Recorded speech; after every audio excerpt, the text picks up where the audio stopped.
Oi, gente, estão me escutando?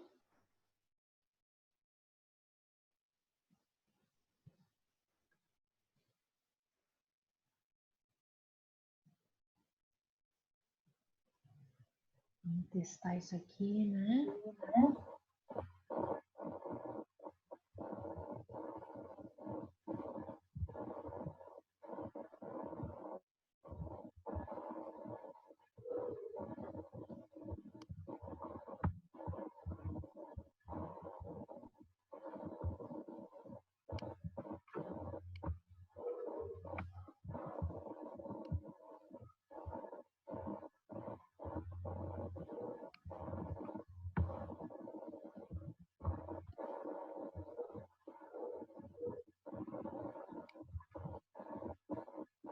Estou testando aqui. Vocês estão conseguindo me escutar, gente?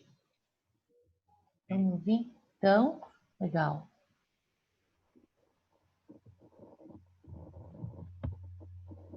Tem um chatzinho, gente, que dá para abrir ali do lado. E para não ficar várias vozes e sons, seria legal, se fosse possível, vocês deixam o vídeo de vocês no mute, né? No mudo. E qualquer coisa, manifestação, vocês podem escrever no chat, que fica no cantinho. Não sei se vocês estão usando pelo computador ou pelo celular. Eu estou usando no computador. O chat fica do lado direito, tá? Estou vendo já que tá a Maria Eduarda, o Sérgio, a Ana Carolina, a Mariana, e mais? A Bianca. Tá, legal. Só me deem um ok aqui no chat, ó. Vou escrever também, tá? Para não ter dúvida.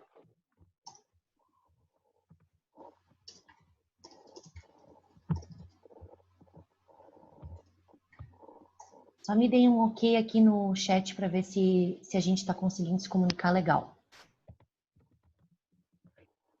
Tá, a Ana Carolina já disse que sim, a Maria Eduarda também, a Mariana, o Sérgio. Ai, que bom, gente, ficou bem contente. Bianca também. Então tá, beleza.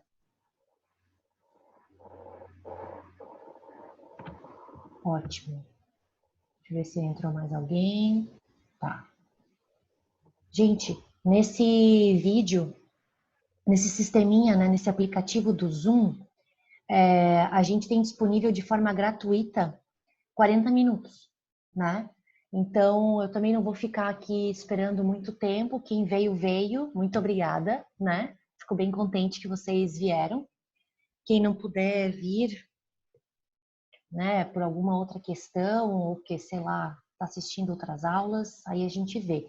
Eu acho que a aula fica gravada. Eu vou verificar depois no aplicativo. Se for possível, eu disponibilizo então depois a aula pela Unimestre, tá bom?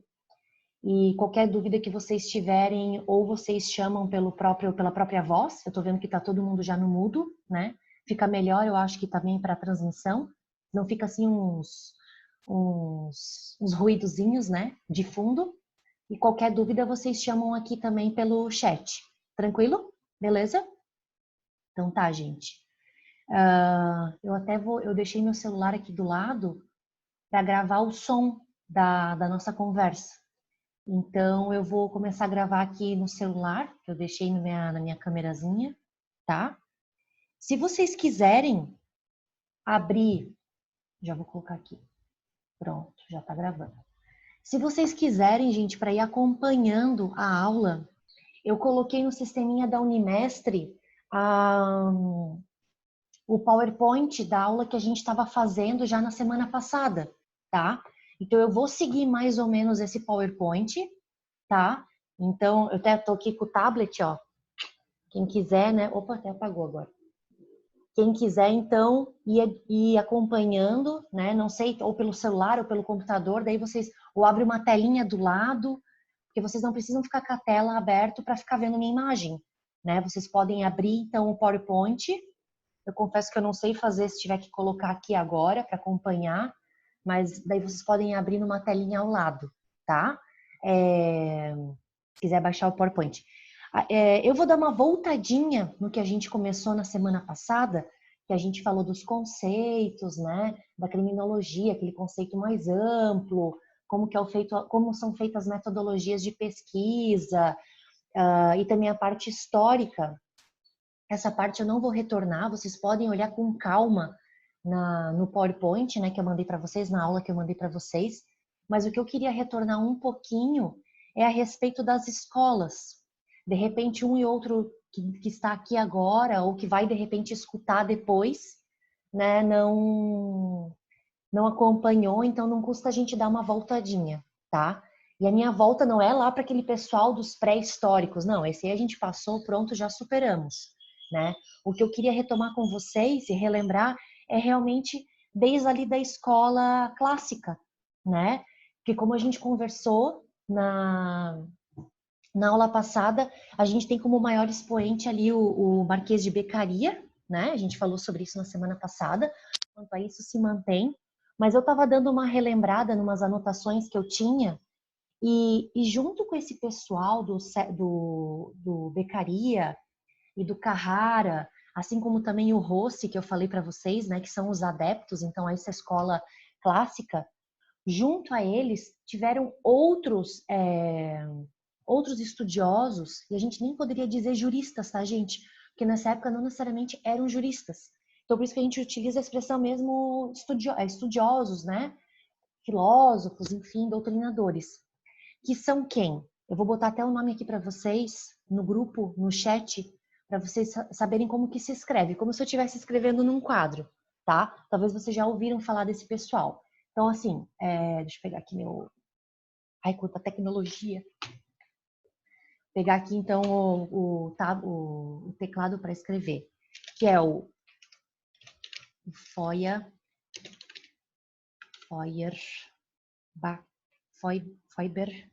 como escreve isso aqui, gente? Feuerbach.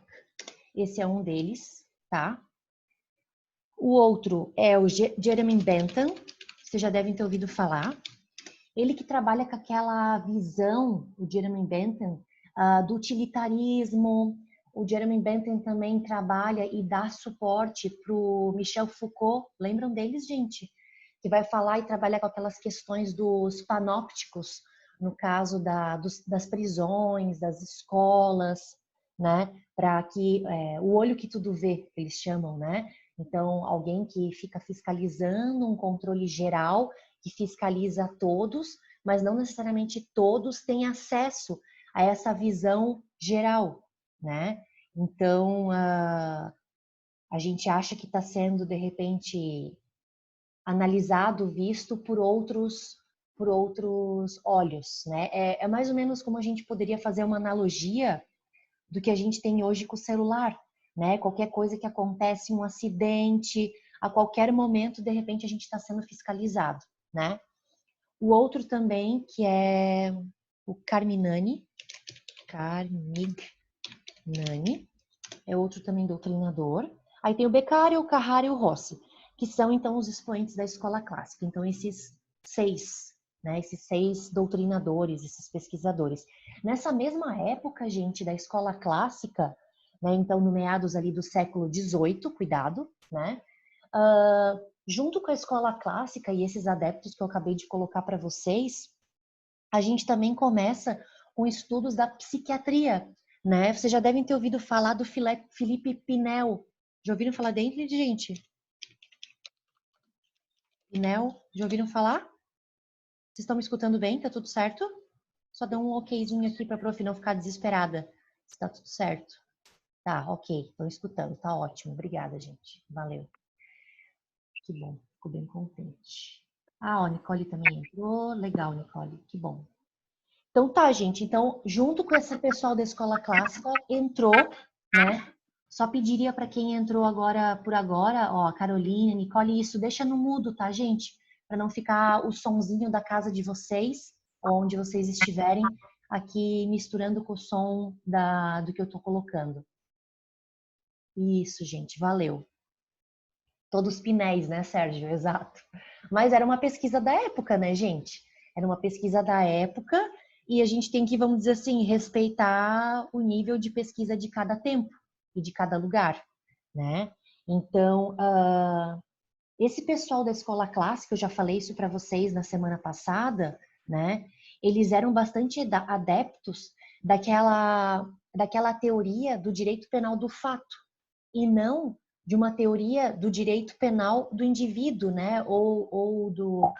Tem uma outra expressão para isso também, direito penal do autor, né? Então eles queriam falar o quê? Bom, determinado fato tem que ser tipificado, tem que estar na lei, ou seja, aí sim, esse determinado fato vai ser considerado então crime, e não por causa da pessoa, né? Estou escutando um plim-plim, não sei se é alguma coisa de alguém, mas vamos lá, vamos gravando aqui. Bom, vamos continuar aqui. Então, vocês sabem que o Beccaria escreveu aquele livro dos Delitos e das Penas, né? Até lembrei para vocês, falei que o, o Foucault, quando ele escreve aquele livro Vigiar e Punir, ele relembra bastante o livro do Beccaria, é bem legal, tá? Se vocês tiverem oportunidade, de repente, nas férias, dá uma baixadinha, né, no livro do Foucault. Eu não vou dizer que tem PDF gratuito, mas a gente sabe que tem, né? Eu baixei naquele sisteminha da Amazon, da Unlimited, não sei se vocês já ouviram falar, baixei, daí tá no meu Kindle e eu leio de vez em quando, assim, um pouquinho cada dia, ainda mais agora nessas quarentenas, dá pra gente ler um pouco mais, né? Então é um livro bem gostoso de ler. E aí tem algumas premissas que esse pessoal da escola clássica buscava incorporar, né? Que eles entendiam como um padrão, que seria ter um julgamento por um juiz ou por um colegiado imparcial, né? Que tivesse publicidade, o processo. Isso tudo que eu estou falando a gente já falou na semana passada, né? Que a gente tivesse publicidade no processo, no procedimento, porque os julgamentos eles eram secretos, então se buscava essa publicidade, né? Ao juiz cabia apenas aplicar a lei e não ficar interpretando, né? Engraçado que até hoje a gente discute isso vez e outra, né, gente? Bom, não vou falar sobre os dois, os outros adeptos, o Rossi e o Carrara, que a gente já falou semana passada, mas é na mesma pegada, né, do César, do Beccaria. E agora a gente iria, então, para a escola positivista, tá, gente? Ou também chamada de escola italiana, tá? Oi, Márcia, só pediria para tu tirar o som, tá? Quem for chegando, vai tirando o som. Ai, que fofinho. Olha, ó, temos... Não faz assim. Só tira o som daí, tá, Márcia? Para não ficar atrapalhando os outros, beleza? Valeu, mas pode ficar no vídeo, não tem problema. Não precisa ficar só no som, tá? Conseguiu tirar o som? É no mute que tem ali, tá? Normalmente é num pedacinho à esquerda, bem embaixo do vídeo, tá? Não sei se de repente eu consigo fazer vocês ficarem mudos. Eu vou escrever aqui para a Márcia.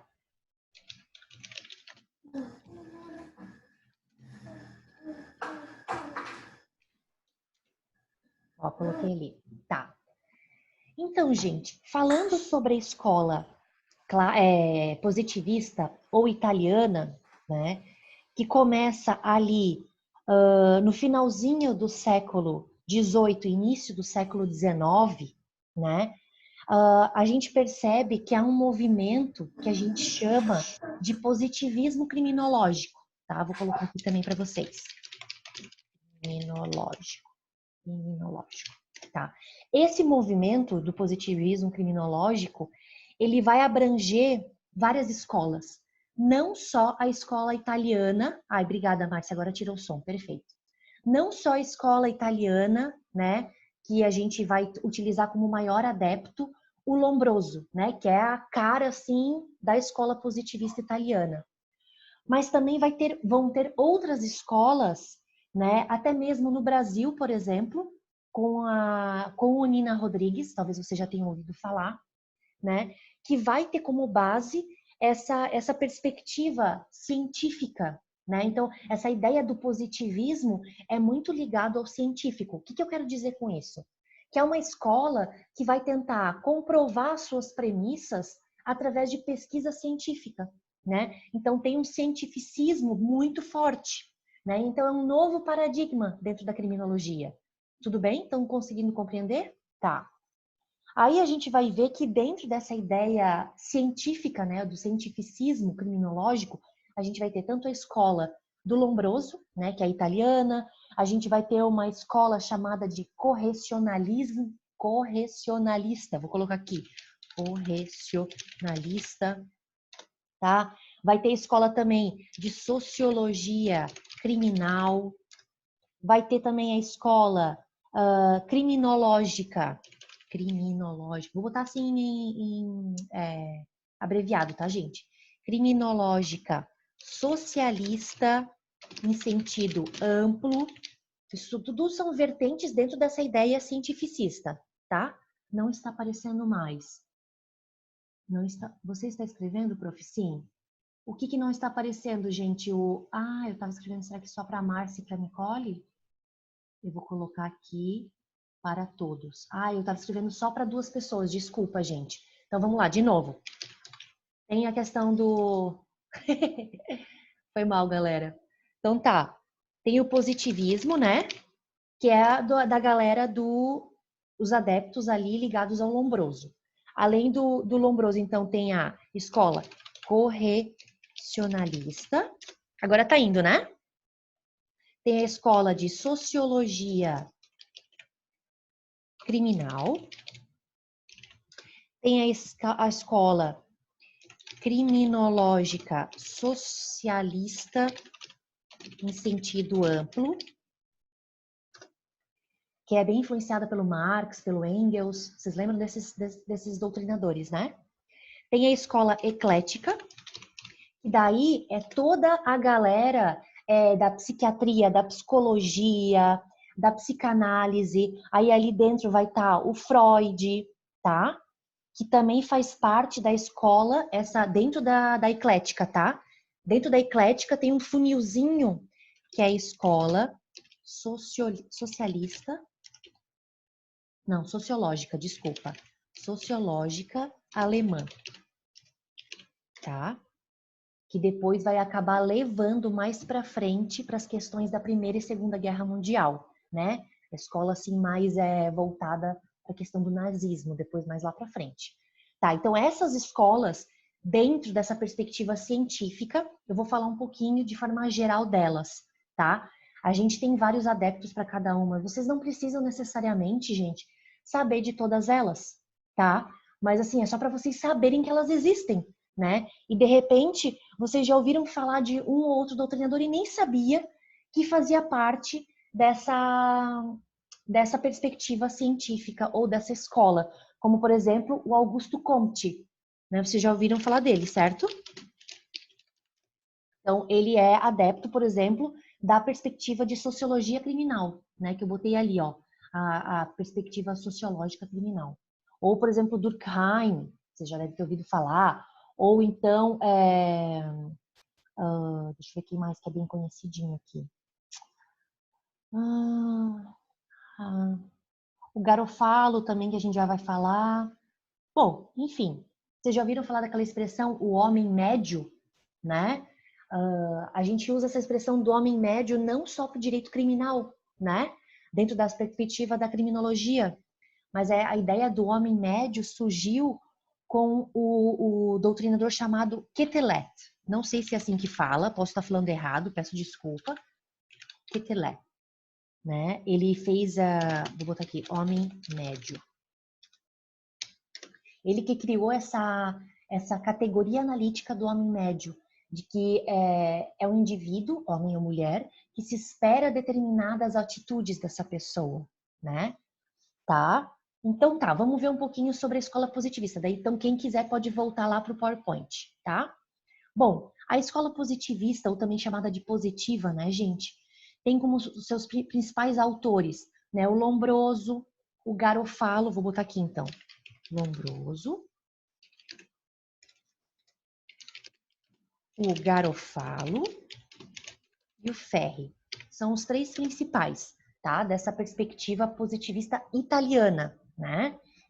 O Lombroso, ele vai falar de uma perspectiva mais antropológica.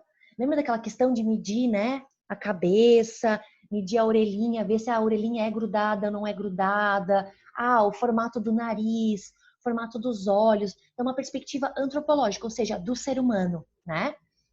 O Garofalo, Rafael Garofalo, já vai trazer uma perspectiva mais jurídica. Então, ele vai falar da questão dos crimes, né? Que determinados crimes está vinculado até uma questão normativa. E o Henrico Ferri, que é genro do Lombroso, vai trazer uma perspectiva mais sociológica. Então, assim, do espaço, de onde a pessoa vive, que tipo de contato social, né, que a pessoa tem, familiar, mais essa perspectiva, né? Então, para essa galera da escola positivista, a criminalidade ela é considerada como um fenômeno natural, com uma causa determinada, né? A gente vai ver depois mais para frente que isso é super criticado, né? Que essa ideia de fenômeno natural é uma coisa super criticada, principalmente pelos criminólogos, né? Críticos, que vão dizer que a criminalidade ou que o crime não vai ser não uma situação natural, mas sim uma situação criada pelo próprio homem e até uma situação cultural e política, né? Aqui, dependendo da situação, a violência doméstica, hoje no Brasil, por exemplo, é algo criminalizado. Lá no Oriente Médio, em determinados países, é uma coisa naturalizada, tá tudo certo.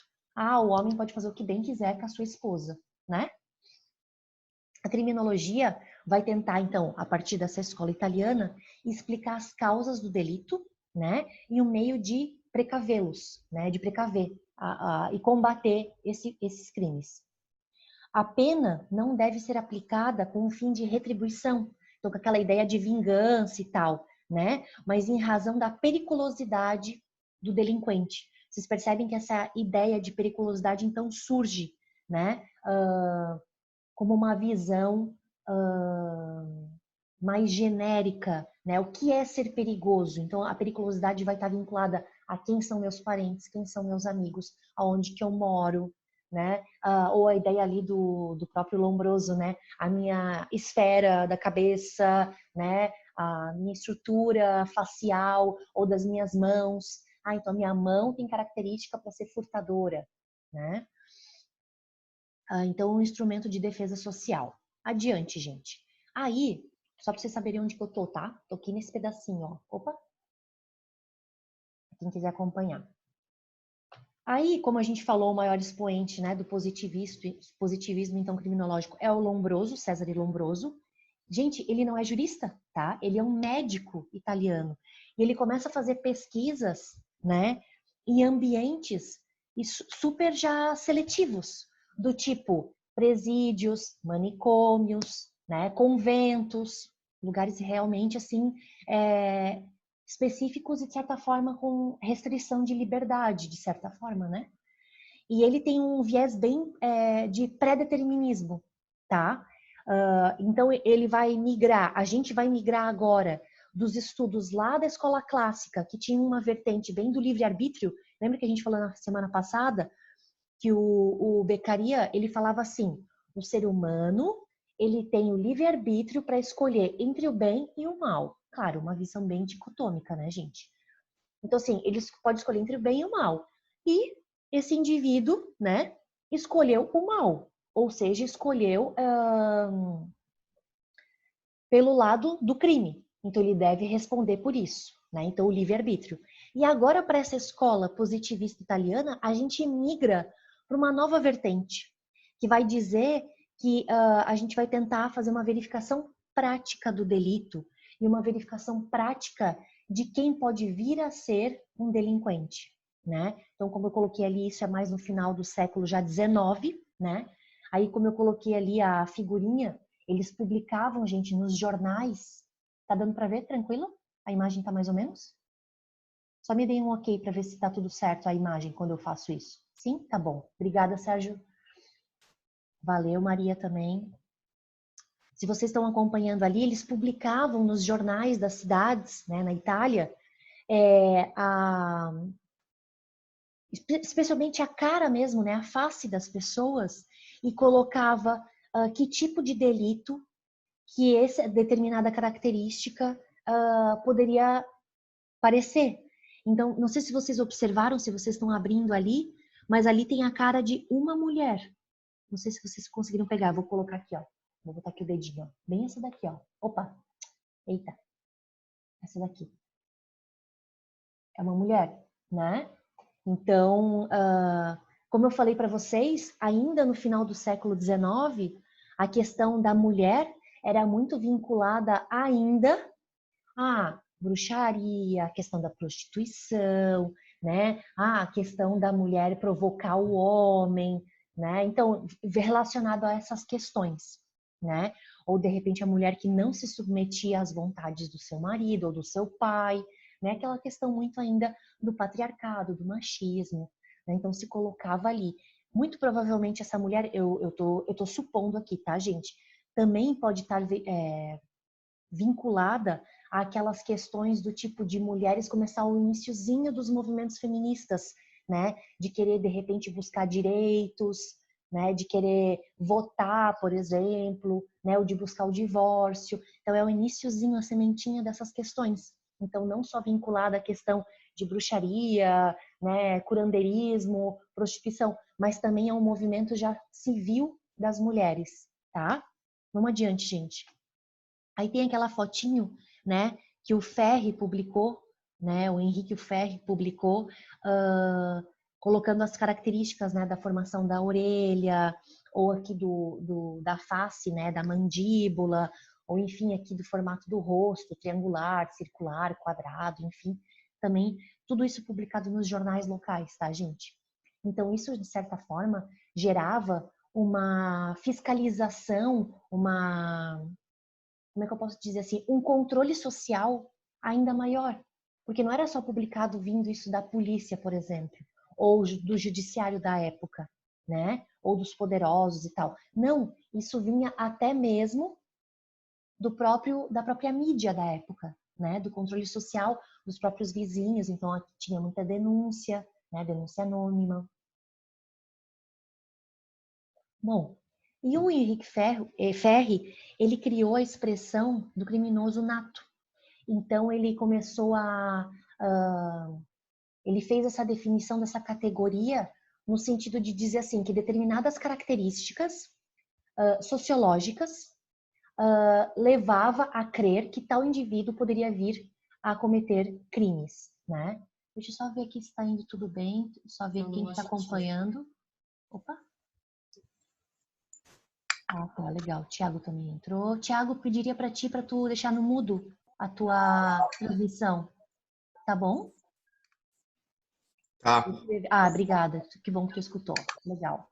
Senão fica o barulhinho do fundo da casa de vocês, tá? E acompanhando aqui pelo chat, tá, gente? Aí vou até tirar uma fotinha que agora tem bastante gente. Ei! Vamos aproveitar, né? Temos que publicar, temos que divulgar essas coisas legais. Pronto.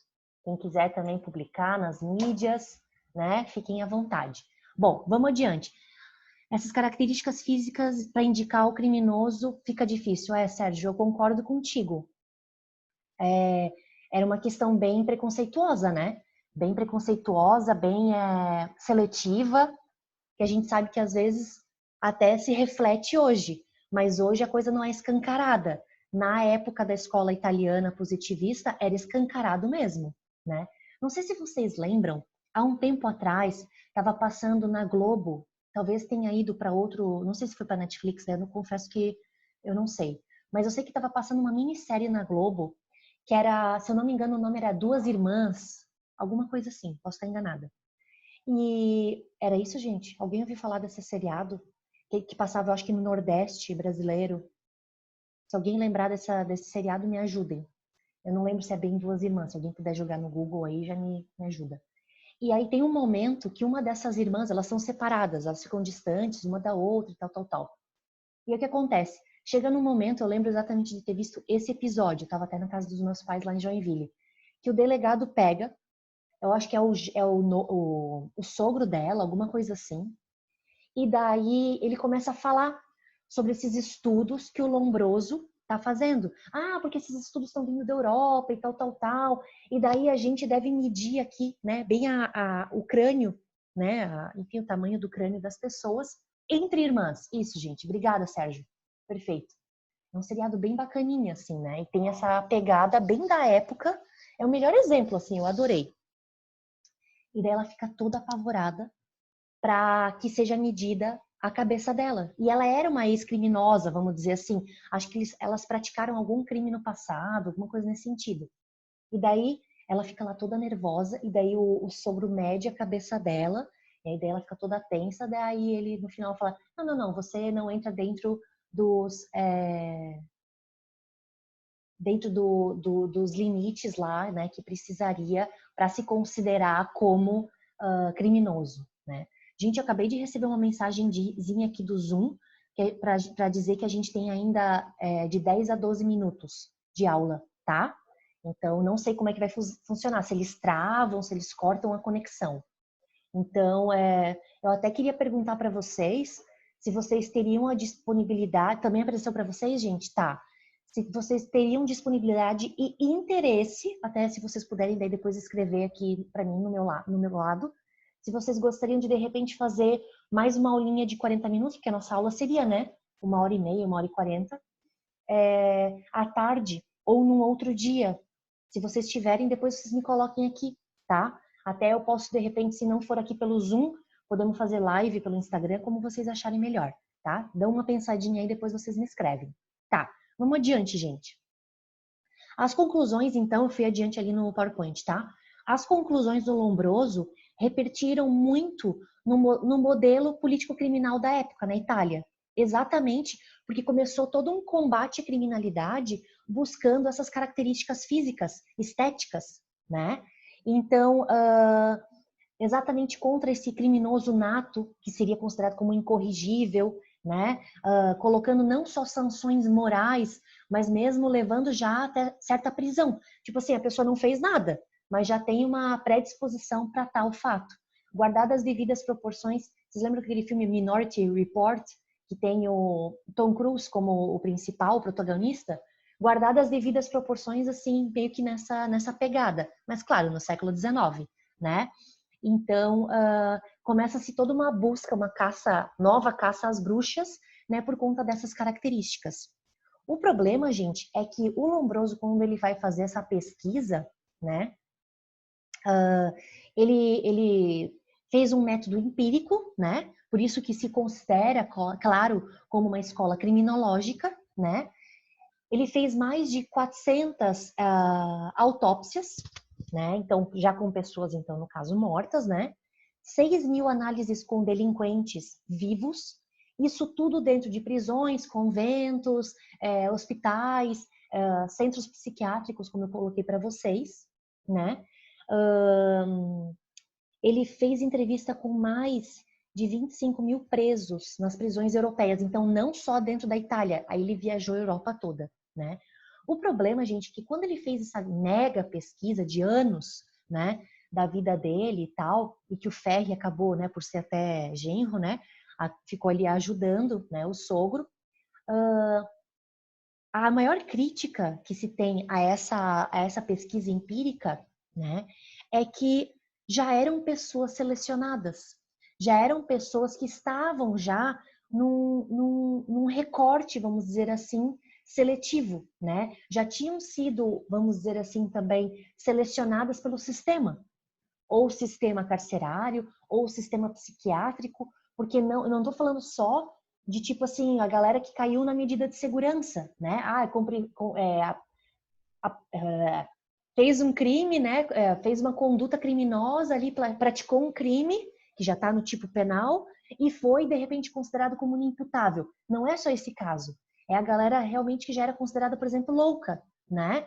Então, e também no caso dos conventos, que daí não tem nenhuma relação com o crime em si, mas são simplesmente seletivos, né? Então, existe toda uma crítica quanto a isso, de ser pessoas já selecionadas pela polícia, pela justiça ou por sistemas de clausura em si, né?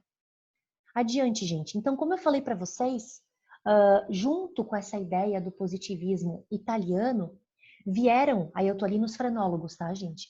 Vieram outros pesquisadores para começar a trabalhar a ideia dessa questão da configuração do crânio. É claro que não dá para se considerar como uma ciência em si, né? Diferente ali da criminologia, que já se considerava como ciência, ainda que empírica, e não com base em dados estatísticos próprios, mas se considerava como pseudociências, né? Então são iniciozinhos ali de pesquisas, tipo, dos precursores, como eu falei do Felipe Pinel, que eu dei a menção antes, quando eu estava falando da escola clássica, né? Então, essa galera que começa a estudar a psiquiatria, né, começa a estudar, por exemplo, a questão da aparência do delinquente, até a questão de cor, raça, né, a ideia das gerações, né, vamos dizer assim, da família, né, de que família que veio, as origens familiares. E tem uma das ciências que é bem interessante, que eu até botei ali para vocês, que é a demologia, né? Que é o estudo dos demônios, né? Que tenta explicar determinados males. Então, por exemplo, assim, vou dar um exemplo, tá? Que eles colocam nos textos, é bem engraçado, assim, irônico, né? As mulheres, quando estão num período menstrual ou pré-menstrual, no caso da TPM, eles começavam a explicar aquela atitude, de repente, da mulher um pouco mais emotiva, ou com um pouco mais de raiva, ou enfim, alguma atitude desequilibrada, né? Sob uma perspectiva de que determinado demônio entrava naquela mulher, naquele período pré-menstrual, e por conta disso fazia com que de repente ela mudasse sua atitude e quem sabe até praticasse um crime, por exemplo, um crime passional, né? Ou de repente uma violência dentro de casa. Então é bem interessante assim os exemplos que eles trazem. De repente uma pessoa que bebeu demais, também junto com a bebida veio então um demônio junto, né? Tem até aqueles pesquisadores da época grega, tal, do Eros e que ideia da paixão, né? O deus da paixão. Mas tem, por exemplo, o Baco, né? Que é o deus da embriaguez. Enfim, eles começam a misturar essas coisas. Então é bem interessante, assim, é uma leitura lúdica, eu poderia dizer para vocês. Mas são pesquisas que foram feitas na época, né? A gente não pode tirar a parte interessante disso. Essa galera dos frenólogos, dos demologistas, dos fisionomistas, né, que começam a trabalhar essas ciências ocultas, né, eles fazem parte daquela escola que eu botei ali em cima para vocês, gente, do ecletismo, tá? Então, os adeptos dessa escola, eu vou botar aqui para vocês, tá? É o Ramel, foi para todo mundo, né? Ramel, o Linz, o Prince,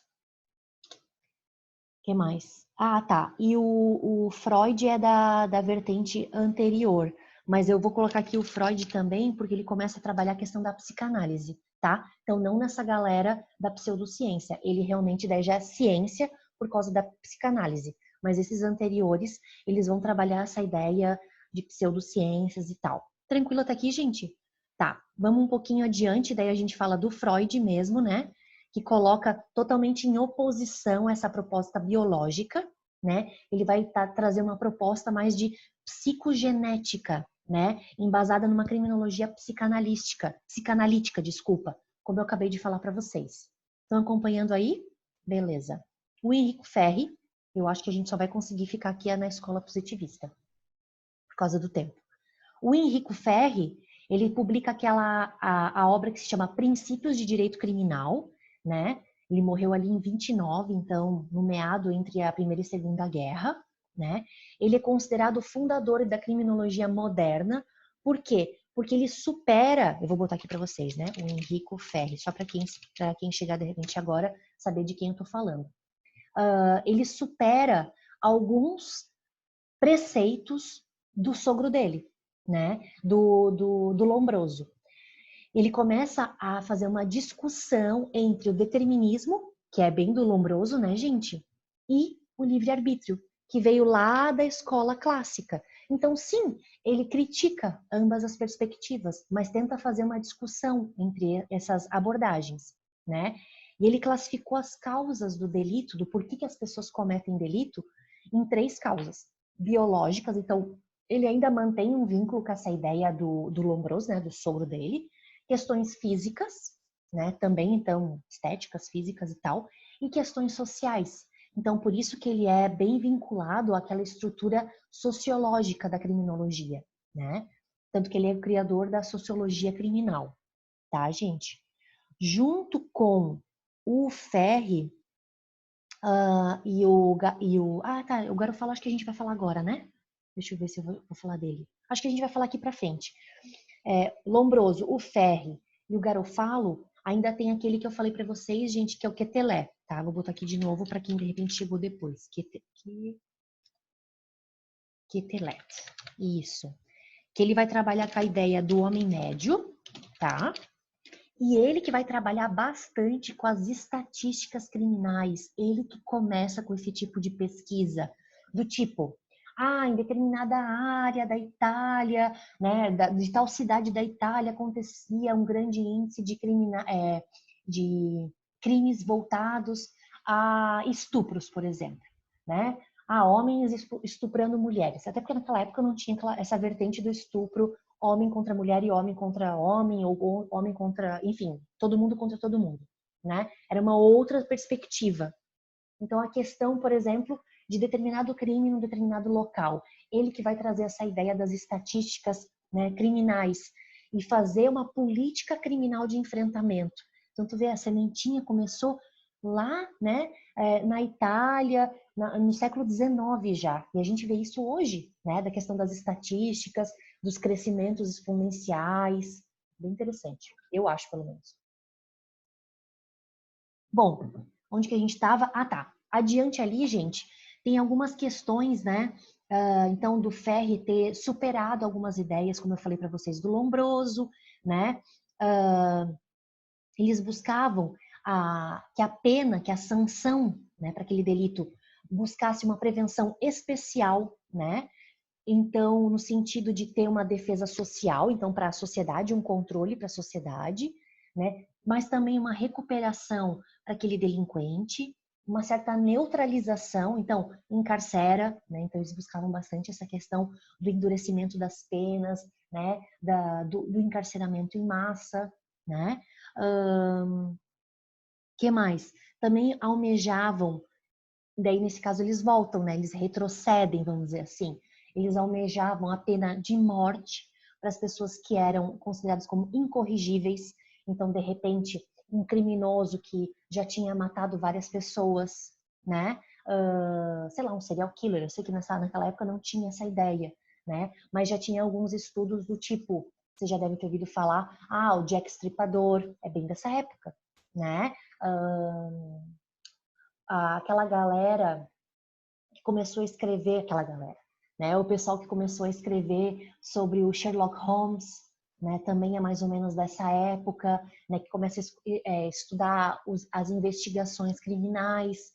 Então, é interessante para ver que é uma nova perspectiva, né? Tá bom, gente? Tranquilo por enquanto? Como eu coloquei então adiante, né? Então o Ferri se apoia na sociologia, ele vai trabalhar aquelas categorias de criminoso nato, estuprador nato, roubador nato, assassino nato, né? Que são determinadas características físicas e sociológicas, então, do seu ambiente, que leva aquela pessoa a ter como é que eu posso dizer assim, mais um pré-determinismo de que aquilo é característica de pessoa que vai praticar tal conduta criminosa. Ou então o louco, né, a característica do louco, o criminoso habitual, então que sempre está praticando aquela conduta, ou o ocasional, ou também o criminoso passional, né, que daí estão relacionados aos crimes relacionados à paixão, a ciúmes, né, nessa pegada, tá? Todo esse pessoal da escola positivista, ou então italiana, ai meu Deus, já deu 42 minutos. Se vocês estão conseguindo ainda, tá acontecendo ainda? Vocês estão me escutando? Só me mandam um ok. Então, tá. Então, não sei, se por enquanto não cortar, a gente vai indo mais um pouquinho. Pode ser? Tá, joia. Medo. Toda essa galera da escola positivista italiana, eles acabaram influenciando e muito.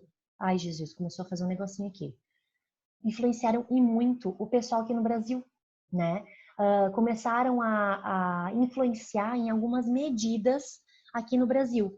E um dos maiores doutrinadores ali do final do século XIX, que tomou como base esses estudos da escola italiana, eu vou botar aqui para vocês, tá? Foi o Raimundo Nina Rodrigues. Eu confesso para vocês que a primeira vez que eu escutei Nina Rodrigues, eu falei, nossa, uma mulher! Não, mas é o Raimundo Nina Rodrigues, é um homem, tá?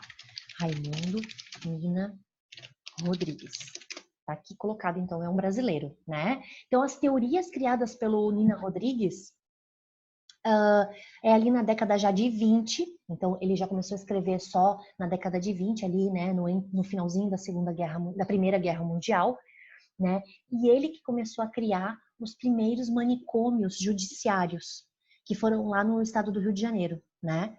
Então a galera que era, de repente, tanto considerada como inimputável, como também as pessoas que deveriam ser excluídas, né, socialmente, eram realmente, literalmente jogadas nesses manicômios judiciais, tá, gente? O problema, ou a grande crítica que se tem à perspectiva do Nina Rodrigues, é que ele fazia uma concepção de que o que era crime vinculado à questão de raça, gente.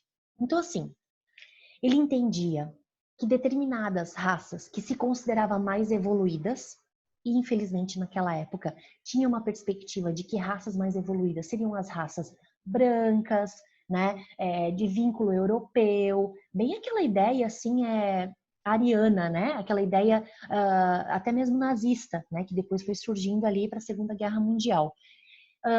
Por ser uma raça mais evoluída, cometeria menos crimes. E enquanto que as raças menos evoluídas, que o Nina Rodrigues considerava como os negros, ex-escravos, né? Gente, a gente está acabando de falar, né, de um período ali pós-abolição da escravatura, né?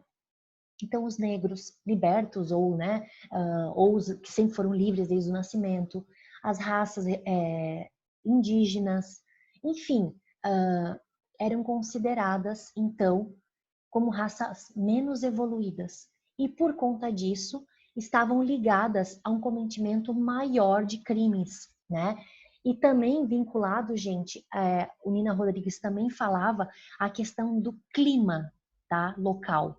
Então, eu vou dar um exemplo. Ele entendia que no Nordeste e no Norte do país, no Brasil, tá? Falando sobre a perspectiva brasileira, existiam determinados cometimentos de crimes por conta do clima, do tipo do calor. E enquanto que Sudeste e Sul brasileiro tinham menor índice de criminalidade, então assim, e consequentemente, né, menos prisões, né, precisaria menos policiamento. Então esses dois vínculos, tanto a questão da raça, né, como ou raça, cor, enfim, né, etnia, como a questão, mas no caso do Nina Rodrigues ele chamava realmente só da perspectiva de raça, então uma perspectiva racial. E no caso e também a questão do clima, né, realmente do ambiente, tá? E o Nina Rodrigues, ele escreve vários livros. Eu vou até mandar para vocês. Então, essa aqui vai ser a pequena tarefinha para vocês, tá? Vocês estão me ouvindo, gente? Não travou nada, tá tudo indo bem? Tá? Beleza, Maria, obrigada por responder. Valeu, Sérgio, também. Então, assim, qual que é a orientação... Deixa eu só ver uma coisinha aqui. Qual que é a orientação, gente, dessas nossas aulas online e da coordenação? Que a gente faça as aulas, tá? Não sei se todos os professores vão seguir essa lógica, mas eu acho que é interessante até para a gente ter um contato e a gente continuar se atualizando. Eu vou mandar para vocês um pequeno artigo junto com um videozinho do YouTube. Então a gente de repente encerra mesmo daqui a pouquinho a nossa aula aqui, então a gente não precisa fazer um novo encontro essa semana. Deixa para a semana que vem, porque realmente eu tô achando que a coisa vai se prolongar, né, dessa quarentena, dessa exclusão de contato. Então não tem problema, ninguém vai se prejudicar por conta disso. Então, voltando, vou passar esse texto, vou deixar na Unimestre, é um textozinho bem pequeno, junto, bem relacionado com essa ideia do Nina Rodrigues, tá, gente? Junto com um videozinho relacionado a essa questão, né, enfim, da questão racial, dos crimes, dessa perspectiva, se a gente pode dizer hoje, né, bem preconceituosa, bem seletiva, né, e como que isso gera consequências até hoje, né? para vocês darem uma lida.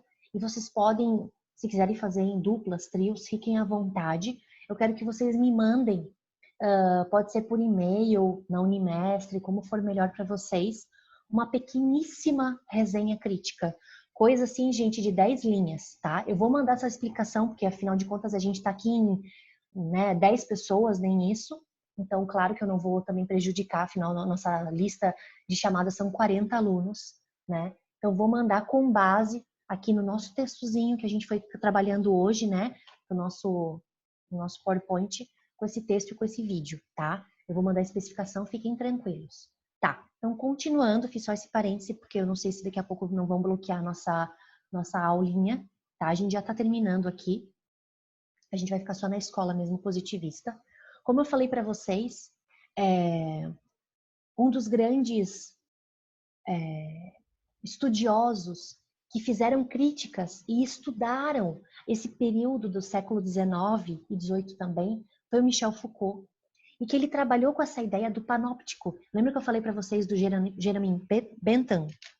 Tá aqui, ó, né? Vou botar de novo o nome dele. Deixa eu ver se é com M ou com N. É com N. O Bentham que vai criar essa ideia do panóptico. Ele é que é o criador, tá? Que é essa ideia, né? Vou até botar aqui para vocês, para quem não tiver, de repente, essa é uma imagem, gente, de um presídio, né? Visto do lado interno. Então, começa a se estudar até a arquitetura dos ambientes, né?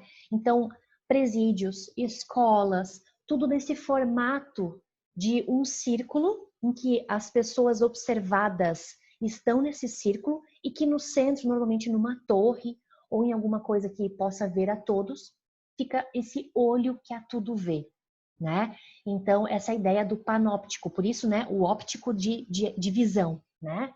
E o pan de ser geral. Então, essa visão geral olha a todos, fiscaliza, controla a todos, mas não necessariamente os observados, os controlados, conseguem, isso os hospitais também, conseguem olhar esse olho que tudo vê. Então, no início do século, final do século XVIII, início do século XX, a maioria das prisões e escolas começam a ser construídas com essa visão de panóptico, né? Onde eu morava, em Joinville, existia uma escola que se chamava Germano Tim, até da família da minha mãe. O Germano Tim é meu avô. Chique, né? Mas enfim. E quando eles construíram, eu fui fazer um estudo disso, eu escrevi um artigo faz bastante tempo, foi durante o meu doutorado, sobre essa questão da escola, né? E a escola, ela é construída no formato de U. Eu vou fazer assim para ficar mais fácil. Formato de U. Então, as salas de aula são aqui, nesse formato de U. E aqui, no topo da minha cabeça, claro que é assim, né, gente? Numa visão assim de cima para baixo, né? Mas eu tô fazendo assim para facilitar. Na ponta desse U, fica a sala da direção. Então, a direção consegue enxergar a todos na sala. Eu acho que esse plim-plim é o meu WhatsApp que ficou aberto no meu computador. Tudo bem. Então, esse formato de U, né, que são as salas de aula, os diretores ou a diretora conseguem observar tanto os professores como os alunos. Mas não necessariamente eles conseguem observar a professora. Porque, às vezes, a maioria desse olhar, né, que é tudo ver, coloca alguma coisa para não ser enxergado, sei lá, uma cortina, por exemplo, que seja, né? Então tem essa vertente, é bem interessante. Então, é claro que o Foucault até fala que essa visão do lombroso, né, poderia já ser teoricamente superada da questão estética, física e tal, mas a gente percebe que até hoje existem sim alguns juízes arbitrários, né? Algumas experiências na atualidade que a gente percebe que ainda há um certo olhar preconceituoso mesmo sobre o aspecto estético. Não sei se vocês lembram que há uns anos atrás teve um juiz do direito do trabalho, da vara do trabalho, que proibiu que um trabalhador que estava ali, né, debatendo essa situação, que estava, né, juizou uma questão trabalhista, ele entrou de chinelos. Vocês viram isso, gente? Já ouviram falar? Me deem um ok aí se vocês ouviram falar ou não.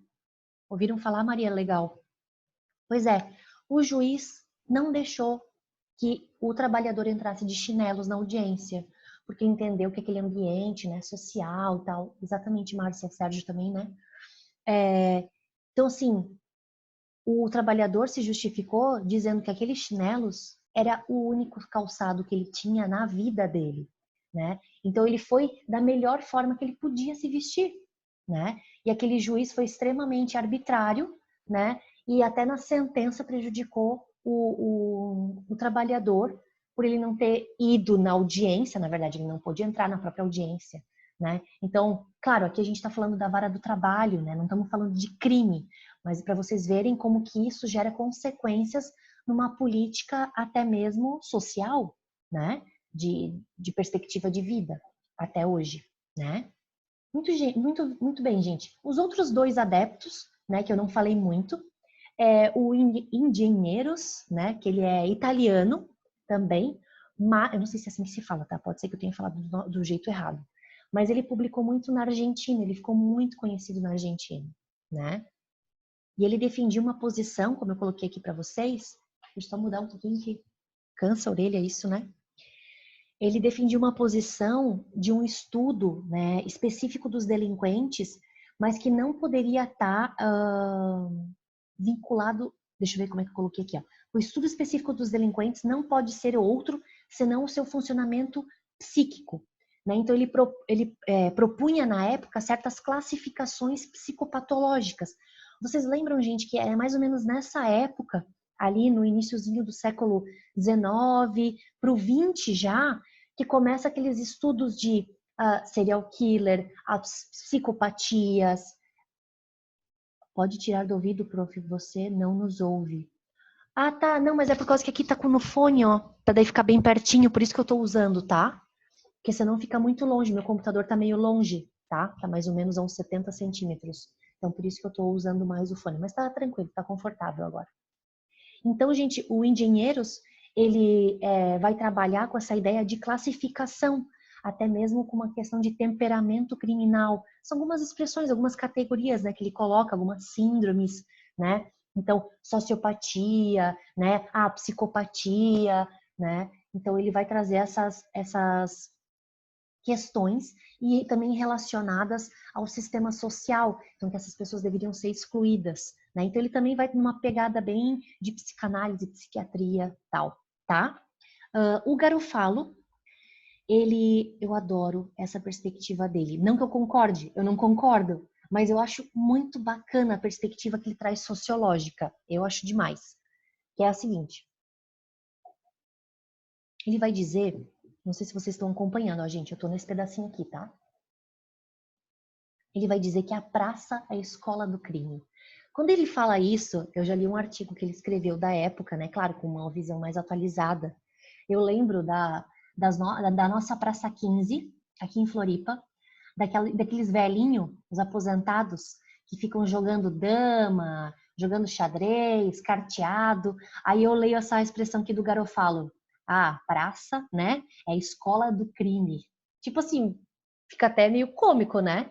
É claro que eu estou falando numa perspectiva sarcástica, mas o que acontecia, gente?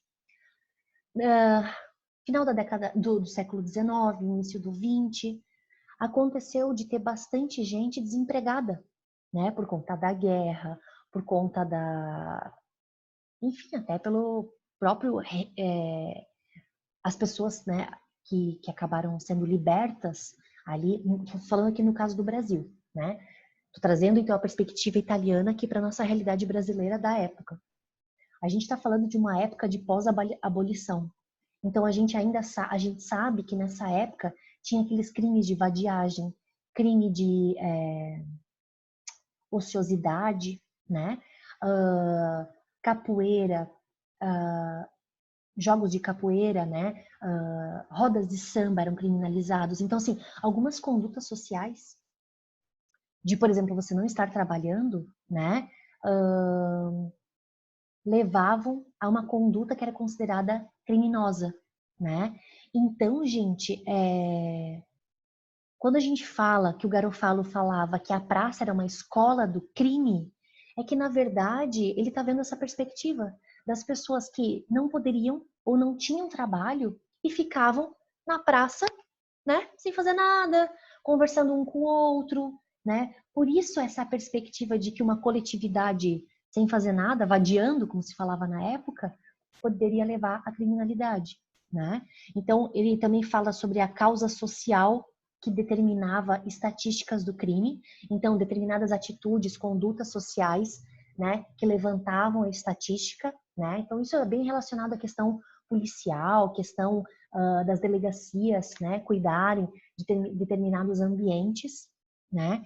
Ele também traz a perspectiva, a categoria, desculpa, de temibilidade, né? Lembra que a gente falou da periculosidade agora há pouquinho? Então, ele vai trazer essa ideia do temor social, né? Ah, determinada conduta, determinada pessoa vai gerar um temor social, então tem que se precaver, né? E ele era adepto das medidas de segurança, ou seja, se a pessoa de repente tinha um desequilíbrio mental, não sabia na hora do momento do cometimento do crime, né, das suas perfeitas razões psíquicas de que aquilo era crime, deveria ir, então, desculpa, para um hospital psiquiátrico, por exemplo, né? Ele era adepto, então, a essa perspectiva, tá? Finalizando, para quem não está acompanhando pelo coisa, ó, vocês estão vendo que tem um cérebro aqui, um crânio no caso, né? Cérebro não, né? Um crânio. Gente, esse crânio é o crânio do Lombroso. Quando ele faleceu, no início do século 1909, né? Então, no século 20, quando ele faleceu no início do século 20, houve todo um bafafá. Tipo assim, vamos medir o crânio, né, do Lombroso. Não era ele que dizia que determinadas medidas levavam a crer que aquela pessoa, mesmo se ela não tivesse cometido nunca na vida nenhum crime, poderia ser um criminoso futuro, né? O Minority Report do século 19, 20? Pois é. Quando ele faleceu, ficou todo esse bafafá para medir o crânio dele. E a questão é que quando houve a necrópsia, o cérebro dele pesava, né? E as medidas também, um peso muito menor do que o peso de um crânio feminino, né? Então, ficou toda uma perspectiva de que ele era um gênio, mas na época, né, gente, a gente sabe, né, que as mulheres tinham uma submissão muito grande, as mulheres eram diminuídas de várias formas, e aí saiu o peso, as medidas ali do crânio do Lombroso, que era considerado o cara, né, e o peso do crânio dele era menor do que até mesmo de uma mulher, né? Então foi assim, o bafão, né, o bafão da, da, da época, assim, né, dos criminólogos, dos estudiosos dessa questão científica. Então, poderia se supor que se o crânio dele era até menor, as medidas e tudo mais, ele poderia, quem sabe, ter sido até mesmo considerado um criminoso. Mas ninguém em vida nunca teve coragem de medir, né? Ou, enfim, de pesar, porque até não teria como, a cabeça do Lombroso. Na época não teria essas possibilidades. Bom, gente, só queria passar então por último, olha só, já são 11 horas, né? Então, só para finalizar, tá? Então, eu acabei aqui, ó. Semana que vem, só quero falar isso, depois eu volto para manter aqui a questão das escolas científicas. Semana que vem a gente começa as escolas sociológicas, tá? Que é ali do século XX para frente, tá? Então, só para deixar isso bem claro. Até vou colocar isso ali na Unimestre, tá? No nosso contato. Ali vai ser o nosso contato oficial, né? O Zoom, uma aula online pelo Instagram, né? Uma live, aí é outra história, só mais o conteúdo. Mas os nossos contatos, avaliações, frequências, essas coisas vão ser pela Unimestre. Bom, gente, bom, então tá, então essa parte está resolvida. Então, só para finalizar, sobre essa questão desse movimento científico que eu passei para vocês anteriormente, né? O positivismo italiano, a escola correcionalista, a escola de sociologia criminal, a escola criminológica socialista de sentido amplo, e ainda o ecletismo, que é aquela mais voltada, né, para a psiquiatria. Eles têm vários adeptos. Eu só vou colocar aqui para vocês agora, rapidamente, o nome dessas pessoas, para se um dia vocês tiverem interesse. Então, se vocês estão anotando alguma coisinha dessa nossa aula, para ficar bem completinho o quadro de vocês. Só para vocês terem uma ideia. Deixa eu mostrar para vocês aqui. Eu peguei e fiz assim, ó. Fui colocando assim, sabe? A escola, daí aqui tem a escola clássica e esse aqui é da semana que vem. Então são só os nomes mesmo, tá? Só os nomes, assim, e mais ou menos a perspectiva de que cada um trabalhou. Tranquilo, gente? Então, só para finalizar. Bom, a escola positivista a gente já sabe, né? Não vou colocar os nomes, tá tudo ali. Beleza. A escola correcionalista, vou botar aqui, escola correcionalista, tem como adeptos quem? O Heder, é com um trema no O, tá? Heder. O Rios.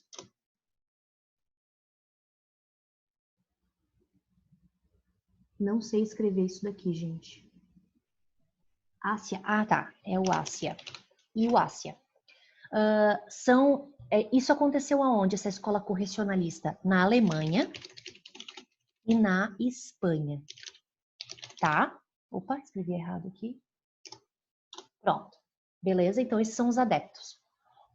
Os adeptos da sociologia criminal, tá? São quem? O Augusto Comte, já ouviram falar com certeza, né? Ele fala bastante sobre a questão científica, né? Os paradigmas científicos, como que se faz pesquisa científica, que você tem que ter determinadas regras para que dizer que aquela pesquisa é científica. Aí o Lacassagne, não sei se é assim que fala, eu estou supondo, mas é assim que eu escutei alguns professores falando. Gente, o Lacassagne é bem legal. Ele é totalmente opositor ao Lombroso, tá? E ele baseou toda a pesquisa dele no Pasteur. É assim que fala? Pasteur? Deixa eu escrever aqui para vocês. Pasteur. O pastor é aquele que pesquisa a questão das bactérias, transmissão de doenças, para vocês verem como essa questão da criminologia ela é muito interdisciplinar, né? A gente não tem só jurista, né? O jurista é o que menos tem, pelo menos por enquanto. Tá, então tem ali o Lacassagne, o Durkheim. A gente vai falar do Durkheim numa aula mais para frente. Ele trabalha muito sobre a questão do suicídio, né? E o Gabriel Detarde.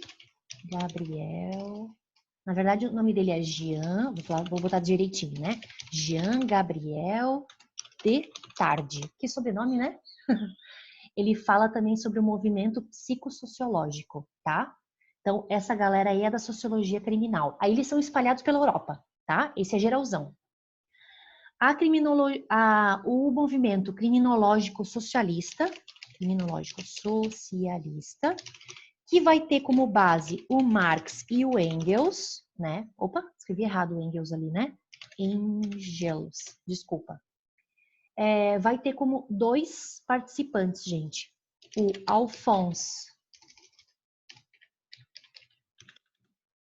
Eu tô achando melhor escrever o nome deles porque são nomes diferentes, né?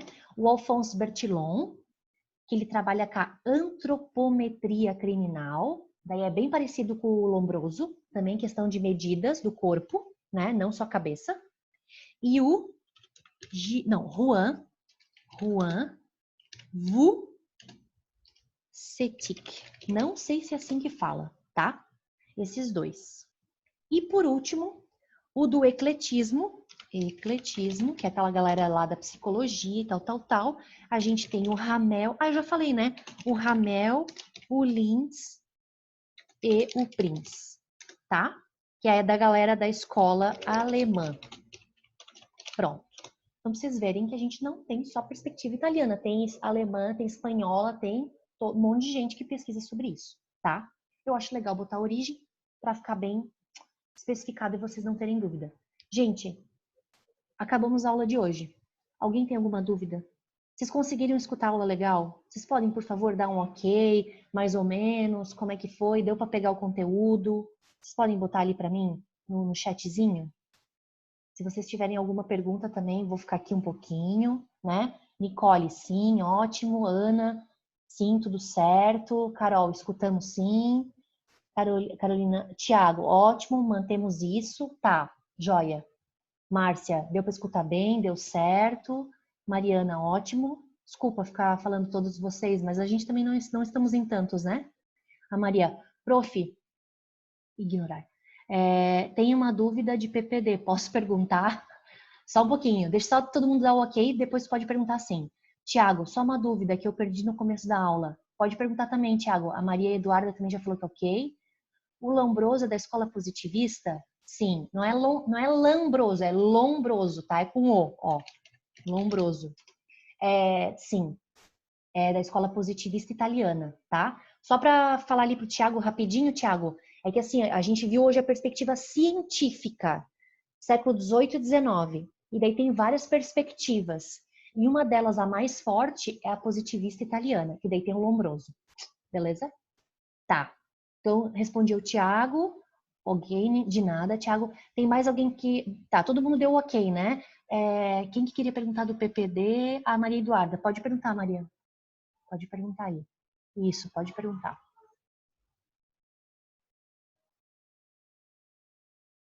Então, gente, eu vou passar ali na Unimestre, tá? Eu vou ver se essa aula ficou gravada. Se ficar, eu já vou deixar disponibilizado lá. E vou passar a tarefinha para vocês, tá? Tem uma semana para entregar. Eu não imprimi a folha e não tenho impressora em casa. Posso fazer em outra folha? Claro, sim. Eu acho que eu deixei isso explicado lá, Maria. Pode imprimir fazendo um caderno ou numa folha pautada que tu tiver. Aí tira a foto, transforma em PDF ou a foto mesmo e manda para o meu e-mail, tá bom? Então tá, gente, muito obrigada por vocês terem vindo. Fiquei bem contente. Acho que deu pra gente se comunicar legal. Por enquanto fica assim pelo Zoom, tá? Qualquer coisa, se não der pra gente utilizar, semana que vem a gente utiliza outro meio. Mas pode deixar que eu sempre vou mandar para vocês pela Unimestre. Como a gente não tem grupo de WhatsApp, não tem grupo de e-mail, pela Unimestre. Então fiquem atentos, tá? Imagina, gente, obrigada a vocês por estarem aqui. Fiquei bem contente mesmo, tá? Eu também gravei. Eu botei aqui, ó, a louca, né? A blogueira. Eu fiquei gravando aqui, não o vídeo porque fica muito grande. Mas eu gravei o áudio, então eu também vou mandar lá. Tá bom, gente? Então é isso. Então estamos finalizando, tá? Vou encerrar aqui. Um beijo. Uma boa semana, se cuidem. Até mais.